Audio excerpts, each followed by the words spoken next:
నిమ్మకాయ పచ్చడికి ఇలా ముక్కలు కట్ చేసుకోవాలి. ఇదిగో 1 కప్పు ఉప్పు వేయాలి. నెక్స్ట్ ప్యూర్ పసుపు 1 టేబుల్ స్పూన్ వేసుకోండి. నెక్స్ట్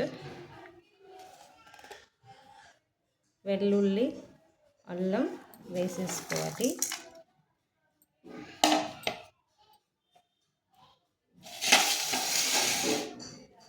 వేసేసుకొని మంచిగా మిక్స్ చేసుకోవాలి. కలపాలి ఇలా అంతా పైకి కిందికి, లేకుంటే ఇలా అన్నా ఎగరేసుకోవాలి.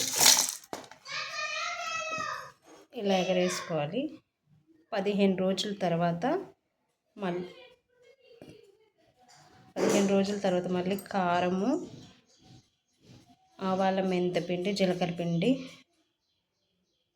కలిపినప్పుడు చూపిస్తాను.